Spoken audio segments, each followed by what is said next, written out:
Hello everybody and welcome to another brand new episode of the Simon Whistler Show with me, Simon Whistler, and joined remotely via Skype from to prevent virus contamination. The internet hasn't mastered that yet. We can't transfer viruses online. By Sam, where are you, Sam? I'm in my apartment. I'm safely contained, avoiding the madness outside. How are you holding up? Are you surviving? You make it sound like the streets are in anarchy, well, no, dude. the streets are ghost towns. I'm avoiding really the strange. madness. It's really bizarre. It's really bizarre. Yeah, it's quite bizarre. I assume you're working completely from home. Yeah, I'm fully. Because you work in an office for a marketing company. company. Yeah, 9 to 5 or 8 to 4 as the checks do it, I guess. What are you working as? 8 to 4, I work 9 to 9 to 5 actually. It's not, Okay. when I used to go to the office, I'd work 8 till 4, but lying. So. Yeah, 9 to 5 seems, I don't know, I guess it's just because what we're used to as Brits, 9 to 5 is the typical working day rather than the Czech typical work day of 8 to 4. I have to say though, if I was an office dude, I would much rather work from 8 to 4 because what am I doing in the morning except for having breakfast and farting around? After work, finish at 4. You could do so much. Go to the pub with your mates from work. You could travel home for half an hour. Then it would still only be like 5:30. When I first started working in an office, I used to work 7:30 till 3:30, but like by choice because I was just like I had so much more time in the afternoon. It was great. You just had the flexibility to do it? Yeah. They said we've got these hours that you have to work, and then anything either side is up to you. All right. Well, good. Listen, what I was thinking today, let me fill you out on this. I had a really intense day. It's been a bit intense. And I was just thinking I've got some stories, I've got some facts, but I've also got other things we could talk about. And I just wanted to do one episode because normally we record a couple of episodes at once. Let's just do one this week. Let's take it easy. Let's not stress. I want to get some updates from you. I want to share some things that have happened to me, and maybe we'll talk about kidney donation in Iran. How's that sound? That was a joke. I mean, if it comes up, if we have time. I mean, because that's one of the subjects for today. You want to hear what's coming up? I mean, I'd love to hear it. I've missed us. I've missed us, Simon. It's been so long. I know it's behind the scenes. People don't see this, but we haven't seen each other for a while due to the fact that this madness has been going on. So I'm really looking forward to having a bit of time to jam. Same. I mean. The nice thing is everyone else is going through the same thing. I mean, that's not nice at all, but at least I have some solidarity. And to be fair, I recently, as you know, as most listeners, if you're a regular listener, probably know, I had a kid like 4 months ago, and it was like, we used to go out to restaurants like 2 or 3 times a week, see our friends. It was, we were out and about quite a lot. Then you had a kid, obviously life changes, so you spend much more time inside, would occasionally go out to eat when like my parents were visiting or you had a babysitter or something. And now it's like, well, everyone is in the same boat as us. No one can go out for dinner. So I'm like, in a very terrible way, it's actually made it easier. Yeah, you don't feel bad anymore. You're not missing out. No, I'm like, I don't miss it. I'm like, well, I can't go to the restaurant anyway. So it's like, I don't feel this like, oh yeah, I'm missing out. Instead, I'm just at home. The kid cries. It's fine. It's nice. I mean, it's great and super rewarding. But I mean, it's nothing's changed then. You haven't missed anything. In fact, life has got better for you. You're because you're still working. You're still going full out, aren't you? Oh, of course, dude. I got one thing I want to tell you about today. Yeah, I'm excited about this, and I want to get an update on what you're working on because I want to know about your channel and stuff. Like, update on this. Even if you have nothing to update, I'm going to hassle you about having nothing to update because I want to see your channel launch and grow and be successful and then get hacked, which is another thing we can talk about today. The best thing that's changed for me, right, is, did I mention this on the last episode? Because I don't think I can't have because we were quarantined, then this happened and we haven't done an episode since. So there's no parking restrictions, right? There's the blue zones where you can't park unless you have a parking permit for that area. So I don't have any parking permits because I never applied for one, and I keep my car in like a garage. So you don't, if it's your private garage, you don't have to get a parking permit. So I can't park outside my apartments because the garage is like 5 minutes walk away because I was looking for a garage parking space. I know we're getting deep into Simon's life here, but it's like 6 months ago, a year ago, when I was first getting a parking space for a car, it's like, dude, there were like 4 available. In the entire, 10 minutes, 15 minutes walk from my house, there were like maybe 10 spots available. That was it for like private rental, inside garage space. It was crazy. I have no idea why I'm bringing this up. Where am I? Where are you going with it? So, before I couldn't park outside my house and I couldn't park outside my office, which are in two different blue zones, like restricted residents only parking. But since they've had the quarantine and the state of emergency, all parking restrictions are lifted. Oh. So you can park wherever you want. Know that. So I park outside my apartment, and like I go to work because my studio's here. I can't film in my apartment. I don't have any equipment. I don't have any gear. I don't have anything. Or computers to edit on or anything like that. So I go to work. And I also think it's okay. It's essential for my business, which is one of the reasons you're allowed to travel. And also... You work on your own, so that's... I work on my own. I'm completely alone. I'm at home. I'm with more people, my wife and child. You're in further isolation than you would be anywhere else. So this is perfect. I'm in a bunker, man. Like, you know my office. I'm underground. Yeah. I guess I got these bars on the windows. Everything's very sealed. It's good. I'm safe. And so, yeah, I just park outside my apartment. I drive the 6 minutes to work, park right outside my office. Beautiful. It's great. Wow. God, that's the good life. That's the good life. That's what everyone wants in life. Dude, it's so great. And I have to say, like, I always used to complain because I'd never commuted to work, right? I'd always, either walked or... I drove a bit when I was a student part-time to a part-time job. So I wasn't really commuting, like the everyday, get on the train, get in the car, drive for like an hour. It was like a half hour twice a week drive. And I always ragged on this, but I'm like, it's quite nice. I sit in the car for 10 minutes. I listen to some music. The seat warmer warms my butt. It's like, hey, it's pretty good. It's not bad. Are you a seat warmer fan? You see, I can't deal with seat warmers. I got the winter package on this car, right? So it heats up your butt, it heats up your hands. It's great. I love it. I absolutely love it. Hands is good. I'll give you that. I find lower back sweat is a major problem with heated seats. It's bad. There's no good that comes from heated seats. I don't think. No, that is a legit concern. As long as you've got what I really like to do is crank the air conditioning so you have coolness around you and then a warm seat, which I'm sure is a terrible environmental thing, but it's great. You say that, my brother got me into doing a thing when driving, especially in the evening when it's cold. You get that fresh sort of 10 degrees Celsius air, and then you blast full heat on yourself and open all the windows. I love doing that. That for me is my little sort of waste of energy, but I enjoy the sensation. So cold air coming in and then getting hit in the face with warmth from the fan. Yeah. Well, I love it. Sports cars, they have the neck heating, right? So you can have the top down even when it's cold and it will heat up around your face. It's great. Great idea. Yeah, why not? What else I want to talk about? Oh, yeah, so obviously we're here, quarantine, one of those items. Dude, okay, do you want to talk about first that one of my YouTube channels got hacked by hackers? Simon, I don't care at the moment. That's the only thing I want to know about. What happened? Okay. So I wake up this morning and I've got it's like 100 emails. And it's like, dude, your YouTube account's been hacked. And I'm like, whatever. It probably hasn't. It's probably just some mistake. And I'm like, no, totally got hacked. And my social media was like absolutely intense. And I was like, okay. So... Well, I'm looking at your face. What's your question? Like, did they delete videos? Did they put stuff they shouldn't have, or like what's? No, so yeah, they uploaded something they shouldn't have. So it's really bizarre. So they renamed our channel to like Coinbase, which is some like Bitcoin company, maybe like a place where you can buy Bitcoins or something. Well, I think you found your culprit. Who? What do you mean? Coinbase. No, it's not Coinbase. Because it would be really dumb to hack a channel and then plaster your business. Because Coinbase seems to be a legitimate business. It's a large company.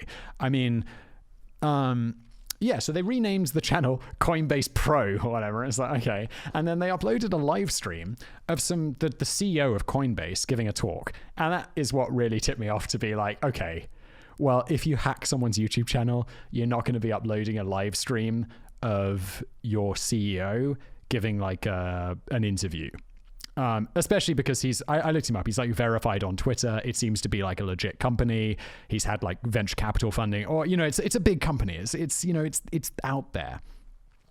But the trick is, what they do is they live stream it. So everyone on my subscribers will be told, oh, Simon's live streaming now. So they log in, and instead they see this dude, and it says, hey, if you send like 1 Bitcoin to this Bitcoin wallet, we'll send you back 2 Bitcoins. And I know it sounds like it, but it looks pretty legit. I mean, I would not do this because I feel, this is a scam. That's the perfect heist. Well, it's not. Okay, there's a few issues. There's a few problems. But, I mean, there are people who are not as tech-savvy as me. I'm not the most tech-savvy person, but there are plenty of people, especially on YouTube, which is not a platform for tech-savvy people. It's like, it's super easy to access. And it was like, okay, here's what you need to do, and you'll just get this free money. And... Well, we've discussed this before, haven't we? We've discussed the story about the Bitcoin, not the Bitcoin hacks, the Bitcoin scams, where people send out send money to this Bitcoin. We've got videos of you, and they're very effective. Dude, so I looked it up, like we talked about before, because you can see like the public ledger for a Bitcoin wallet, and you can see that this guy's making thousands of dollars from this. Thousands, tens of thousands. What, off of your channel? Well, it's a bit tricky because a bunch of channels got hacked at the same time and are all streaming this thing. So it seems to be like a collection of all of these together, live streaming and asking people to donate to this wallet, which is crazy. But I mean, you can see the money pouring in. And so I'm on Twitter. I reach out to my YouTube my manager on YouTube, and I'm like, dude, but I mean, it was 6 o'clock in the morning, Prague time, so 9 p.m. California, and just now it's getting to the morning in California, like starting work time. So I'm hoping that I'll hear from him to hopefully fix this. I went onto Twitter and I was just like, guys, this has been hacked. Mass report the shit out of this video. Just get in there, just mark it as spam, retweet this bitch. Come on, let's go.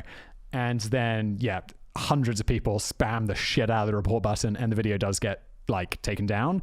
I'm not sure if that's because of my emails to YouTube, my reaching out to YouTube on Twitter, my business partner reaching out to YouTube, or just absolute Twitter storm of people reporting the shit out of the video. But I still don't have access to one of my channels, Top 10s, which is what this happens on. All of the other channels seem okay. I don't really know how it got hacked. Oh, hang on. So you've lost access to the channel completely? Yeah, lost access to the channel completely. No one's deleted any videos or anything, but the guy still has access to it. So whoever the hacker is totally could. That's pretty intense. It's super intense. I've been nervous about it the whole day. And you're always like, oh, when there's a breach, it's like you worry about other breaches. Okay, so could this spill over you got to... into one, can you get into the other? Yeah. Right. If the breach is on me, then if I breached something somehow, then okay, that could access all of my other channels potentially. If it was my business partner on this, who I do top 10s and geographics and biographics with, if it was a breach his side, could the person get access to those? What if it's someone else who has an admin access to our account? We don't know yet, and it would be, I don't know. I can't comment enough to say. I don't think it's me. Well, when you do figure it out, please keep me and the people informed. I'm physically on the edge of my seat. This is really intense.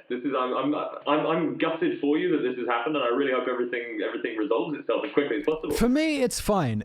For me, it's just okay. So I don't, I'm going to lose my AdSense. I'm going to lose a fuck ton of subscribers because, of course, people will just unsubscribe because they're like, oh, I never subscribed to this channel. Do you think that will have an adverse effect on everything, with all the spam buttons and everything like that? Unquestionably, yes, yeah? Unquestionably.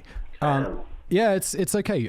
This is fine. This is all good. This is why I have multiple channels, and I don't sweat about this.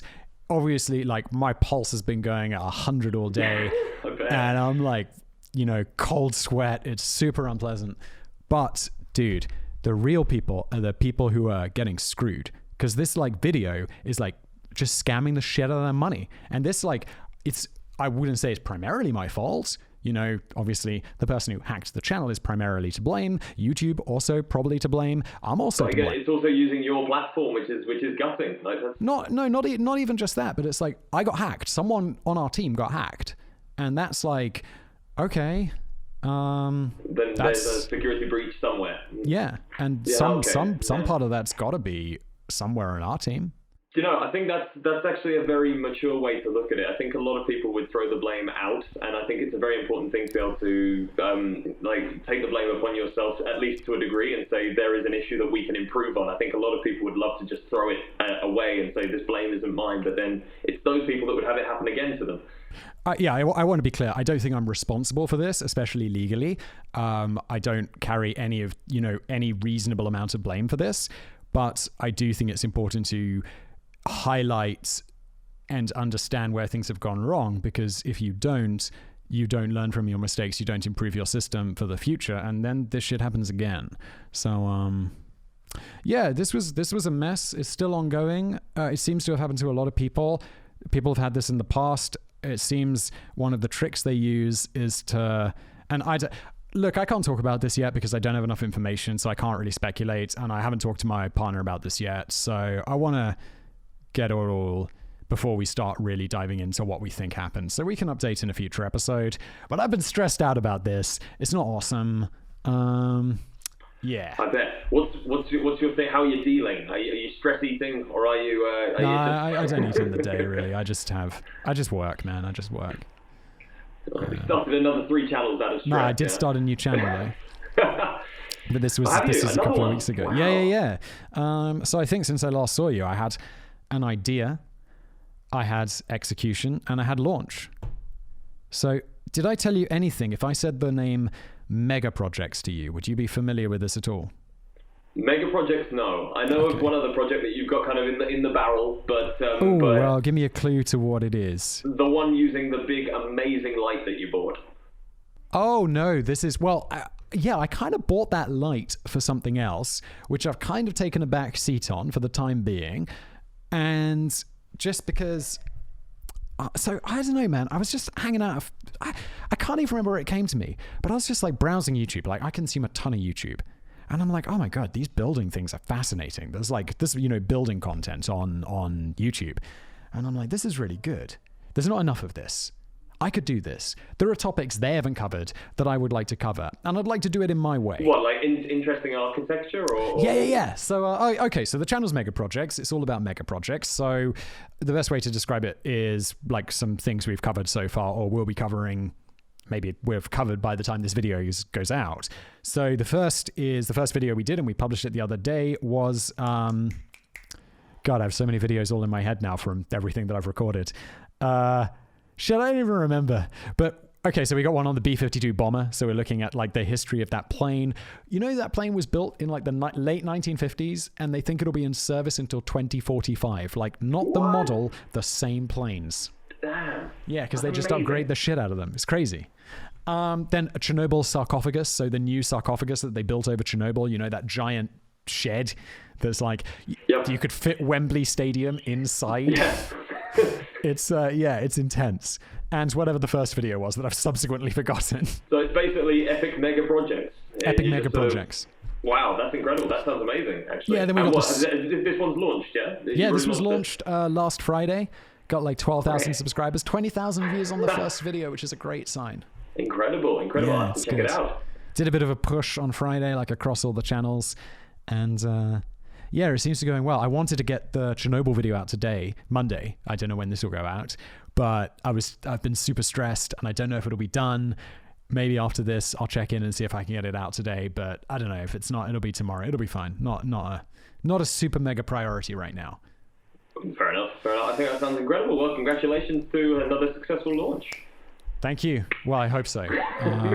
We'll see. It's early days, I truly believe, and I've said this to you in private, I don't know if I've said this to you, like, on the channel when we've discussed your new project about animals, it takes 6 months. I really feel that, it's reasonable to expect to just do 6 months of work, just making videos just to see if a channel will be successful, because I think people do it and then like, it's not immediately successful, but it just seems, and I'm not an expert, I just know a bit, is the way the algorithm works is you need to make a good body of content. You need to have people watching lots of hours of it, and then that's going to get you some attention in the YouTube algorithm. So we'll see. But then again, dude, I did this channel called Geographics, which is about like specific places around the world, this kind of stuff.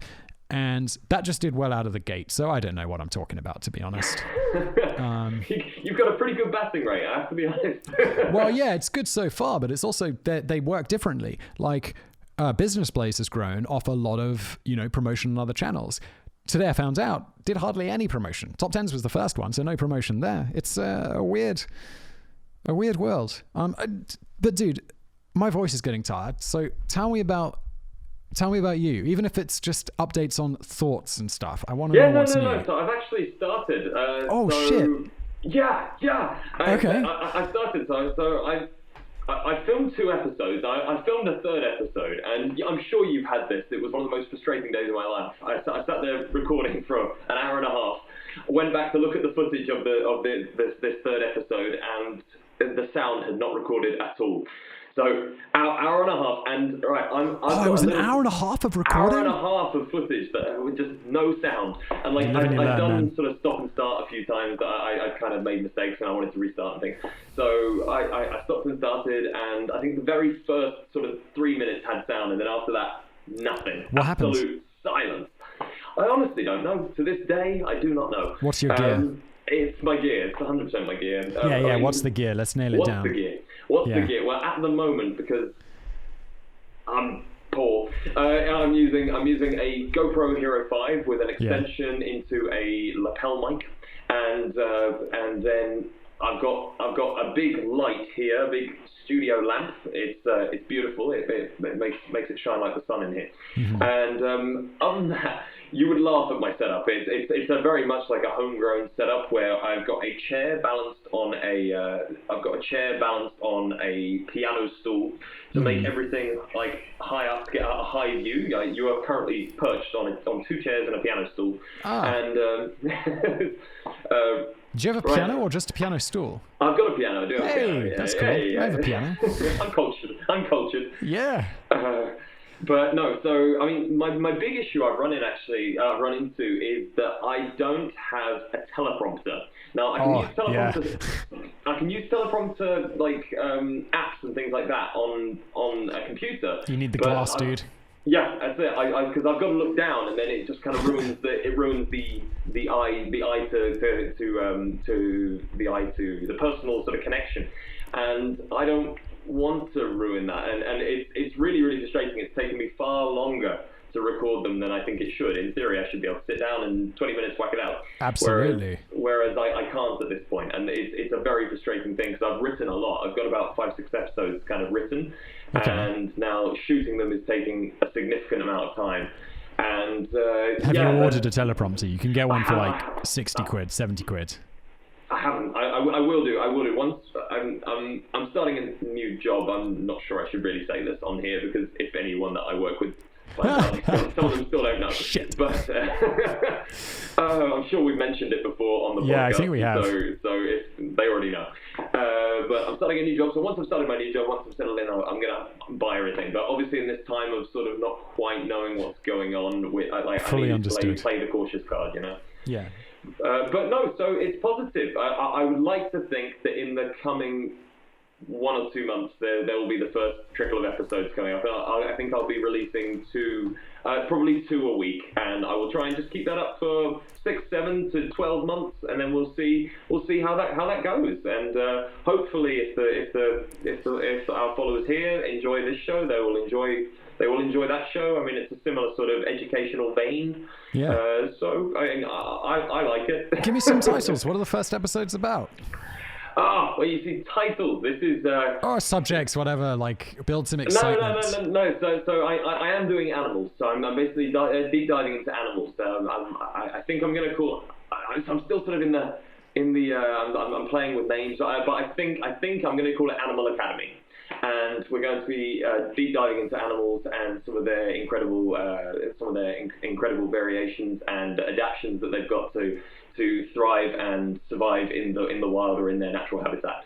And it's really interesting. So I started at the beginning of the dictionary. I started with aardvark. I had to. No, you don't want to do it like this, in my opinion. You got to have a hook. If it doesn't have a hook, I'm not saying No one I'm not watches. saying I'm not gonna sort of not do an A to Z, but I started at AA just because it was a starting point for myself. But the aardvark's an incredible animal. Don't look down on the aardvark. Yeah, I know, but no one's going to click on a video that says the incredible aardvark. No, the Autricious aardvark. No, I don't know. I still I'm not looking for a deep dive. thesaurus usage. I mean, you got to have like a, you know, the time that aardvarks took over a zoo. You know, my opinion, and prove me wrong. I'd like that. Would be. You need a hook. You need something other than the Wikipedia page. Yeah, no. Well, this is the thing, all right. I agree with you 100%. I know, and there's a lot of really good facts inside of the content that I've got. It's not just the Wikipedia page. Okay, yeah. It's gathered content, sort of similar in a way, if you like, to your Today I Found Out, that you've got like a subject and then or one of those sort of channels where you've got a subject and then you sort of deep dive into that subject and find out all sorts of different bits and pieces. Agreed, but the subject is not driven by. The subject is always driven by something of interest. Okay, all like right, good point. Story. Very good point. To be fair, though, while we've been talking, I do realize, while I think the majority of channels have the hook-based title and story, there are ones that don't. Geography Now is a geography channel where they went through every country in the world, and it was just like, yeah, Paraguay. What's up with Paraguay? And they made it interesting, and they're mad successful. So they're the ones with all the cartoons, aren't they? They do all the cartoons and the invasions. And awesome memes, and it's great. Like I like that channel, and it's an example of what you're talking about. So yeah, what the fuck do I know? No, I'm going to take your feedback and definitely move forward with that. Actually, I think it's a really good idea. So thank you very much for your thoughts. Interesting. Dude, I'm just mostly impressed that you're making such progress. People often procrastinate and don't take so much action. So good for you, dude.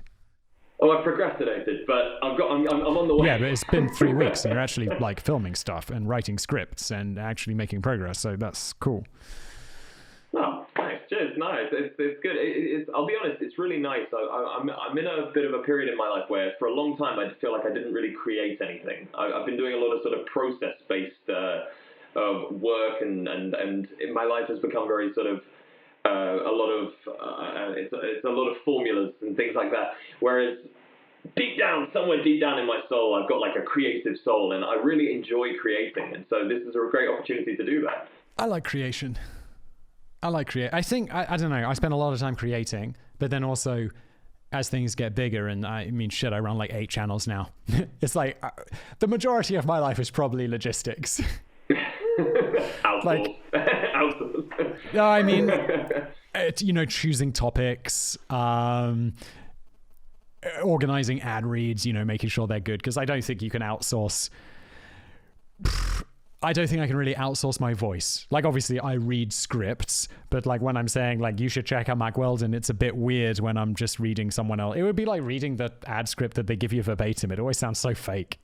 It's always like, and don't forget, they also have these. And it's like, I just rather put it in my own words. So, I mean, these are just a couple examples of like logistics, but it's generally a larger part of my life. You are a behemoth of YouTube. Logistics. Logistics. I don't think there's many YouTubers. I don't think there's many serial YouTubers like you who run as many channels as you do. No, do you know anyone else? Other than big companies, no. At least not at such scale. But then again, I mean, how do you define a big company? I guess not one person who works alone in their office, but like, big organizations who make tons of videos and stuff like that. Anyway, dude, this was on my list of shit to catch up with you about. Do you have anything else? What's up with your life? Well, with regards to the channel, not really. No, I just wanted to discuss with you how you're doing, how you're holding up. Everything good. You're thriving, as we've heard, which is amazing. That's incredible. Well, I don't know about that, dude. It's like, it's intense. Like, this coronavirus thing's intense. Yeah, isn't it weird how everyone thought it was a made-up thing? Everyone thought it just wasn't going to hit us, and now this has happened. Dude, I really thought like China was all ruined, but I'm like, it's probably going to die out before it leaves China. And then as soon as it got to Italy, I was like, we're screwed. I think actually the last recording we did, at the end, we spoke for 10 minutes about coronavirus because you said, I don't want to talk about it. I'm bored of the subject. And we basically put down we're all going to be fine. We're young. We'll be all right. And I think everyone did it. Everyone did it in their houses. Everyone did it in their offices. And they were like, it's going to be fine. There's no stress. Don't worry. We're young. We're healthy. And then 3 days later, the whole of the world closed down.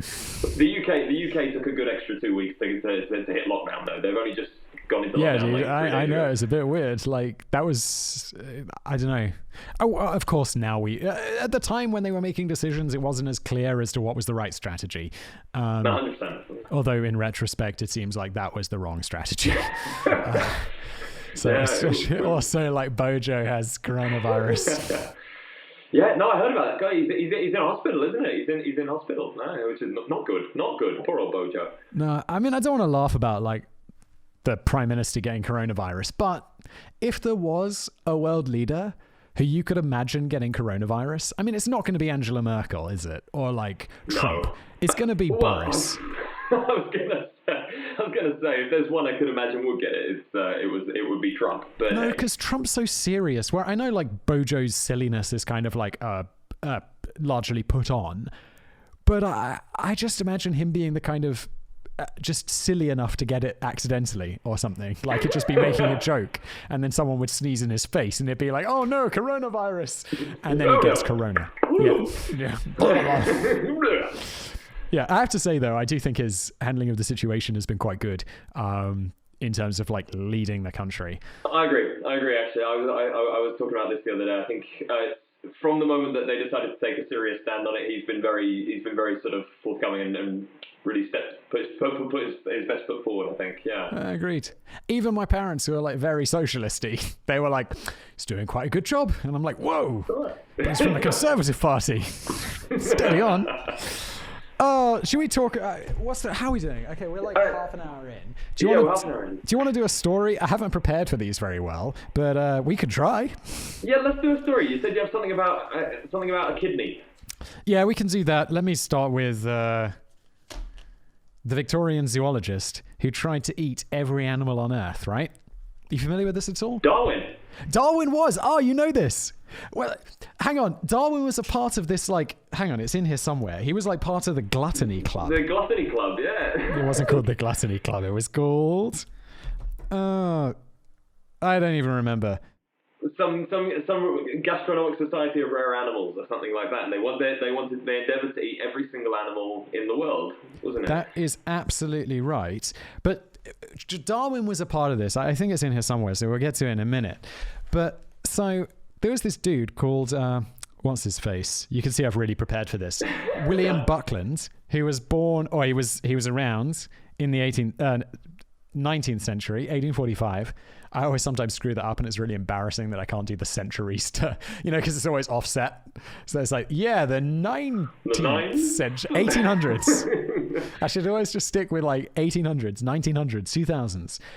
So there's this dude called William Buckland, and he's basically just, his whole life is driven by tasting everything. So he says he was a professor at a university, and he asked his student, like, what rules the world? And he says, the stomach, sir. The stomach rules the world. The greater eat the less, and the lesser eat the lesser still. And it's like, well, yeah, it's like the food chain, right?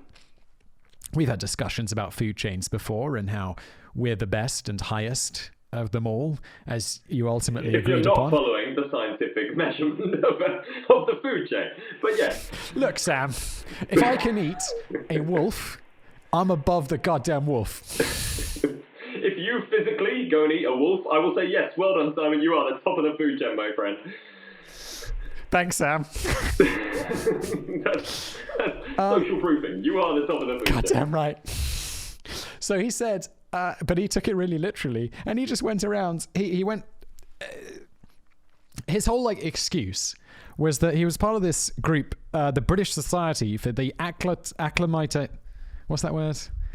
acclimatization. Yeah. Acclimatization of animals. And they were basically the organization which they'd go around the world and they'd be like, oh, let's see if leopard works in the UK. Let's just, let's bring it back from whichever country that we've decided to own. And let's see if we, put it in a park or whatever, whether it does okay. And at the same time, because it was thought of as like, oh, it's good to, get these new creatures there. It probably wasn't leopards. It was probably like food sources and stuff. But this dude, he also would treat everything as a food source. So they'd also be like, well, I've got to taste it, see if it's good, see if there's something the population will want to eat. So he essentially turned like his professoring, going around the world collecting animals job into basically like, yeah, I'll bring them back and then I taste them all. A big gastronomic tasting session. Yeah. Didn't we talk about Charles Darwin eating his Galapagos turtles? No, the turtles, yeah, I think so. It took them over a year to name them because they just kept eating them on the boat. Yeah. And I thought, well, that's like, okay, you're on a boat. There's not going to be that much great stuff to eat. It's like, what do we have rum with today? Like fish. That's true. Yeah, really good point. Like the freshest fish you're ever going to eat. All right, but you can only eat fish for so long before you're like, God damn, I want some meat. I mean, because... Unless you're a pescatarian. Yeah, but Darwin definitely wasn't. How many pescatarians do you think there were in the 19th century? I'd be very curious to know, apart from Galapagos turtle, what they say are the best meats out there. Because, for example, like Galapagos turtle, they say is really buttery, really like falls apart. And have you got a list? Please tell me you got a list. Sit tight. Do I ever? So, yeah, he's basically like, I want to eat every animal. That's his thing.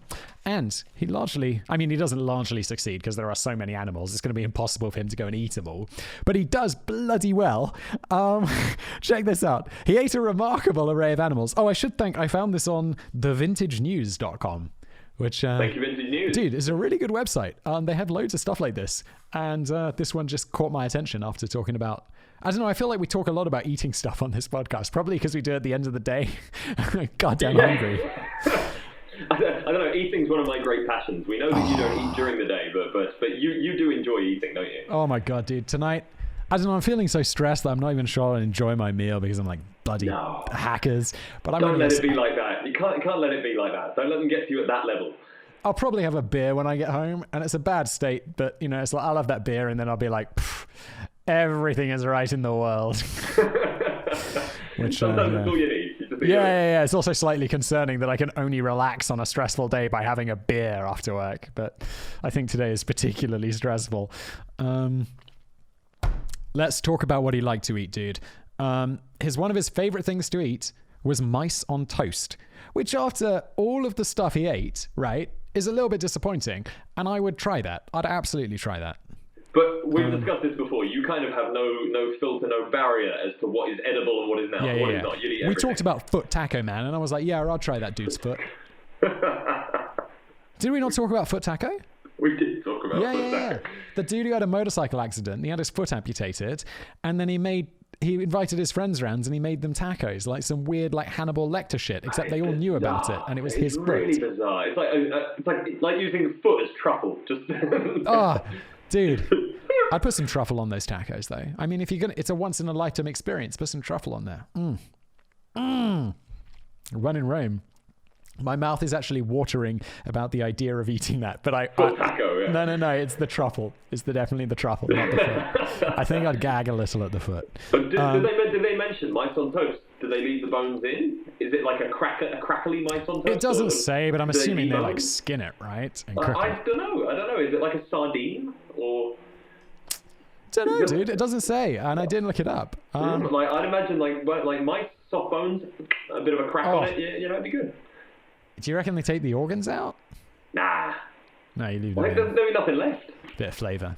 Oh, rough. Yeah. No, but I imagined it would just be like the muscles, like regular meat, just kind of like mouse chicken. Steak. Yeah, mouse loin. Yeah, why not? All right. Okay, so you want to hear about some of the more badass things he ate? Go for it. Okay, the first on the list is hedgehog, so it's not particularly badass. Porpoise, or porpoise, however you say that. Porpoise, yeah? Well, like dolphin. Ben! Yeah, oh, dude, did I tell you about my dolphin joke? No. Do I want to know? I made made an episode where it was like, I can't remember how. It was a Business Blaze episode. And I say like, oh yeah, I'd eaten shark. And somehow it came up like about eating shark. And I was like, yeah, I tried it. It's not the best. It just kind of tastes like dolphin. Just like, but absolutely deadpan. And people are like hitting me up on Twitter being like, did you really eat dolphin? I'm going to kill you. No. And I just rode it out. I just absolutely milked it for all it was worth. Did not deny, just fully went into it. I was like, yes, I've eaten many dolphins. My family are actually dolphin farmers. And every Thanksgiving, we sacrifice one of the dolphins. They're all called Flipper. And I think most 99% of people got that I was being sarcastic and that I hadn't eaten dolphin, but not everyone. Are you familiar with the Icelandic specialty that is fermented shark? Is that the one that they leave to go off? Yeah. So basically, when a shark is killed, they release like I think it's urea, I think, into the muscles, so it becomes really like disgusting, if I'm honest. And then they leave it to ferment, and it kind of ferments and goes disgusting and rots, and then they bottle it, and they, for some reason in Iceland, love this stuff. They say it's always like the grandma, like the kind of grandma will feed you this on toast or however she has it, but it stinks. Like I smelled some. My friend had it in their fridge, and they opened the fridge door, and it was like run out of the house stench. It was. Did you try it though? Bad. No, I didn't. Come on, you could have tasted it. I should have. I know. I kind of regret it. It was like a traditional thing that I could have done, but they honestly didn't want to open. It wasn't theirs. It was their grand, and they didn't want to open it because it smells so bad. So they. I'll try it. Okay, so the most badass animal he ate, though, dude. You ready for this? He ate a goddamn panther. Panther? Yeah. Lies. Was it a Black Panther? It just says panther. My research today, absolutely top notch. I just read this Vintage News article and thought I should tell you about it. I did no extra research whatsoever. It's all right. Do you know, let's assume it was a Black Panther. I didn't even know there were multiple types of panther. Yeah, you see, I want to dive into that because I think that is a issue. I think that there is a problem calling something a panther. I think that panther is the order. Panthera leo, Panthera tigris is like lion, tiger. I think panther is a type of cat. I don't think a panther is an individual species. If only there was a YouTube channel which had all this information. Boom! Animal Academy. There is such a dearth. What is a panther? Well, there you go. Soon I will know. That could be my pilot. Not my pilot episode. My what do they call it when they launch a boat? Virgin episode? No, not a virgin. Yes, virgin episode. Maiden episode. Maiden episode. I'm into that. Like, I want to know what's up with panthers. Of course, and I'm excited. Like, what? If there's a plane, a panther, or a massive explosion, you want to know about it. I'm in. Also, roasted ostrich. And for our viewers at home who will absolutely love this, he also ate a puppy. And our opinion of him just went downhill. Why do you have to do that? Why wouldn't you eat a fully grown dog? What I'm curious about is, where did he roast the ostrich? Was it all one bird roasted in an oven? Dude, I didn't even know whether it was a panther or a black panther. Do you really think I have this information to hand? This is more speculation. This is more speculation than looking for a real answer. But like, I'm trying to think. Ask me the question again. Because it's difficult to roast a bird that's in pieces. Just ask me the question again, dude. Simon, did he roast the whole ostrich, or was it in pieces? Actually, when he was in Sudan, as part of the British expedition to the area, they found that there were several ostriches, and they would actually farm the ostriches locally there. And then so he actually learned the cooking techniques of the people of whatever country I was talking about, because I made it up. He learned the cooking techniques, and that's how he prepared the ostrich. And it was very traditional. What they do is it's much like a Scotch egg, because the ostrich is very... round. So what they would do, they cut the long neck off, they cut the legs off, and it's kind of like a Scotch egg. They pluck it. Wrapped in sausage meat. Yeah. Well, no, the sausage meat is the ostrich. So what they do is they take out the insides and they stuff it with eggs, and then they cook it like a Scotch egg. Have you ever had one of the stuffed bird bird inside a bird inside a bird? No, but I really would like to. Yeah. Have you? I have the feeling I have. I think I had a turkey stuffed with a chicken, stuffed with a quail, I think. Hang on. You have a feeling you did. If this happened to me, if I'd eaten this would be the story that I tell people. Like, it'd be, hi, I'm Simon. It wouldn't be like, oh, what do you do for a living? It'd be like, I once ate. Yeah. Hold your horses, right? Yeah. No, because it's a bit of a weird thing. It's a weird concept because like the idea is like they debone it and then they wrap it and then you slice through it and you just get like 3 slices, like a sort of roulade of meat. And I think I had it for Christmas once. Epic. I'd love to make this. I'm gonna make this. You're gonna make it? Yeah. Wait, where I would? Yeah. Where am I gonna buy it? We got it from the butcher. What? But it was, yeah. Here or in the UK? That was in the UK, but I'm sure you can do it.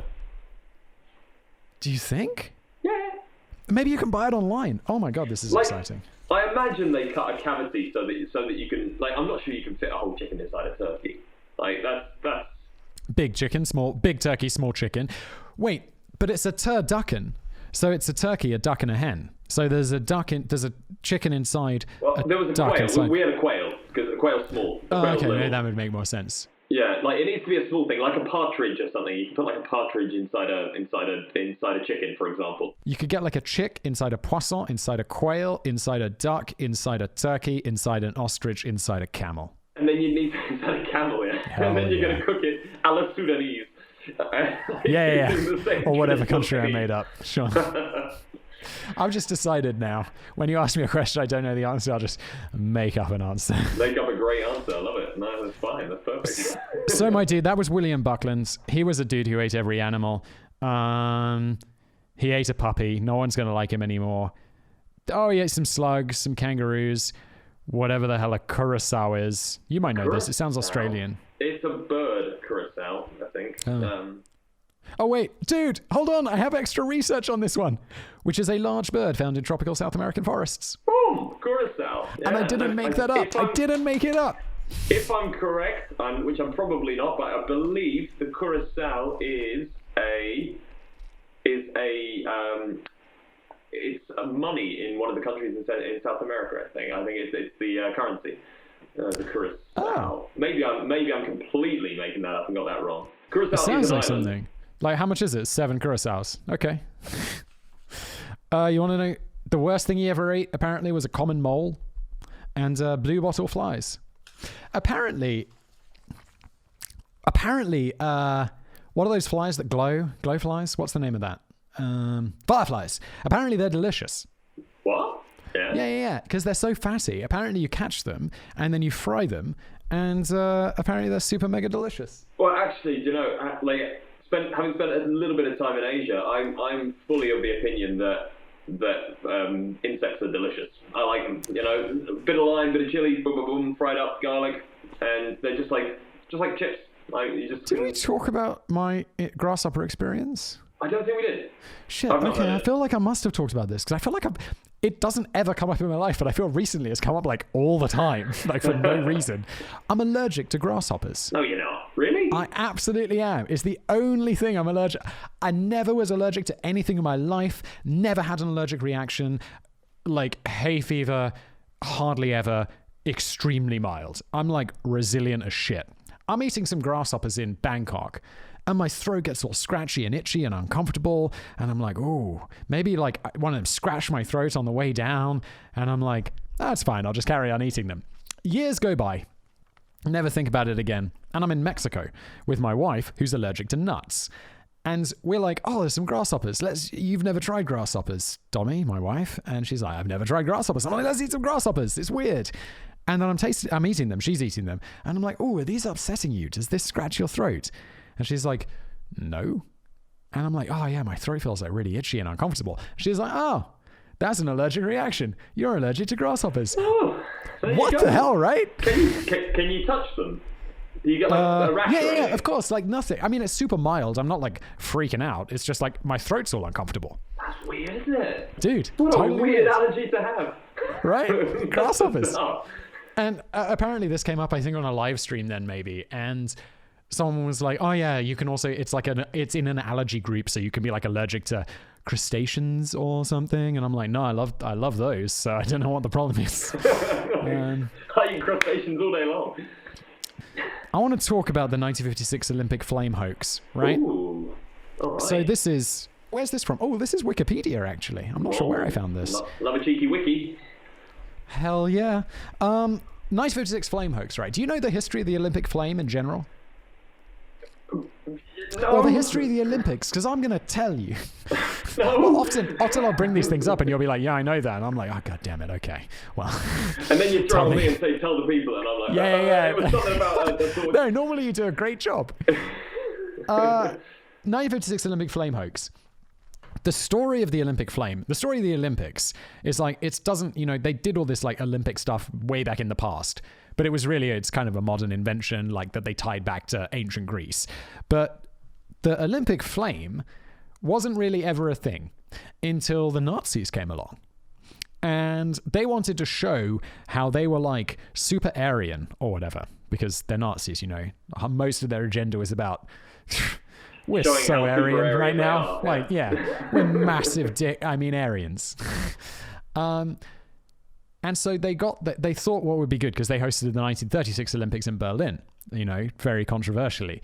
And they thought what would be cool is to show like their Aryan heritage by bringing the Olympic torch, which was not really a thing, from the like original location of the Olympics in Greece, and bring it to Germany to show how they're like strong and Aryan, like the Olympians or some bullshit like that. And so this became a thing, right? 20 years later in 1956, there's some dudes in Sydney at St. John's College, and they basically are like, you know what? We don't really like the Nazi history of this, which today, by the way, we've completely forgotten and are totally okay with, but the Nazis absolutely made up the Olympic torch relay. And what, so they ran it from Olympus? Or where were the original Greek Olympics? Did they run it from there to Germany, back to Germany? Yeah. Sorry. So one reason for the protest was the torch relay was invented by the Nazis at the 1936 Olympics. I said that already. They don't have the backgrounds here, but it was from Greece, and they ran it all the way to Germany. Like, they run the Olympic torch now. So these Australian students were like, we don't really like that. So what they did is they've got a dude who volunteered, and they made a fake torch out of they dressed him like an Olympic runner. They made a fake torch out of a wooden chair leg painted silver, which they put a plum pudding can on top of, and then they put a pair of underpants in it and set it on fire, soaked in kerosene. So they set it on fire. And then they just sent this dude running along the route, like where the Olympic runner was going to come later.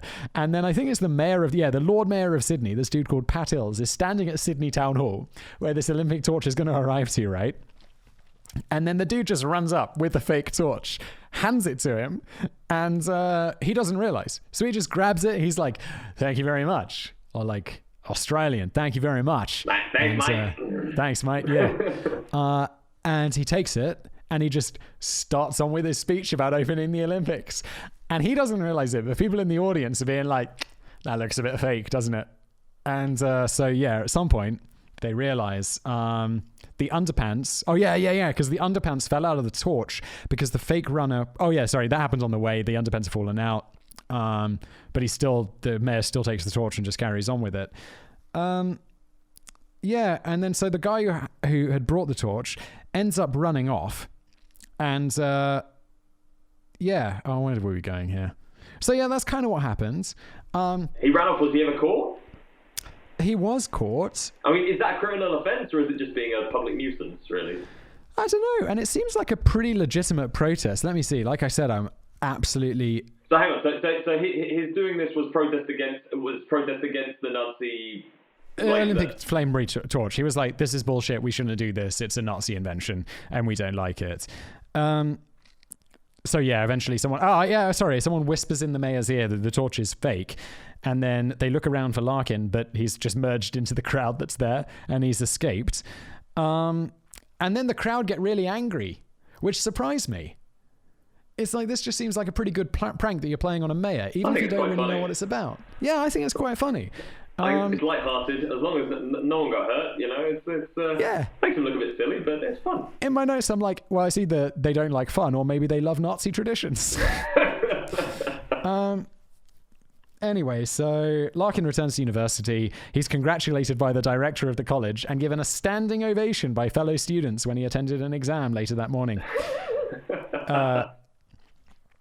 Anyway, and then he goes on with his life and he becomes a successful veterinary surgeon. So everything works out for him.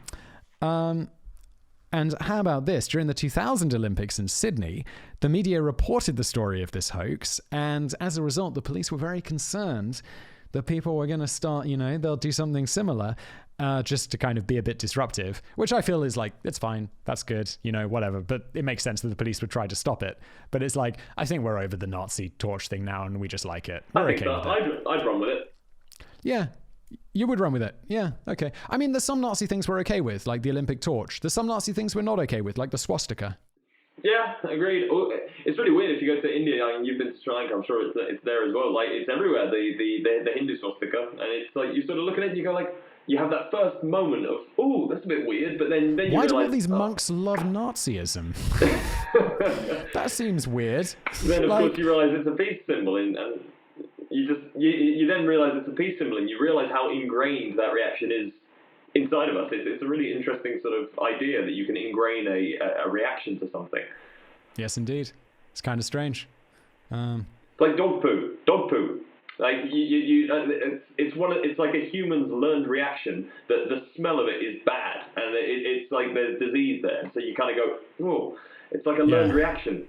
Also feels horrible. So there's that. Oh, dude, when I was a kid, I had to pick up my cousins had a dog. They're I don't know, 4 or 5 years younger than me, and we're teenagers, so they're a lot younger.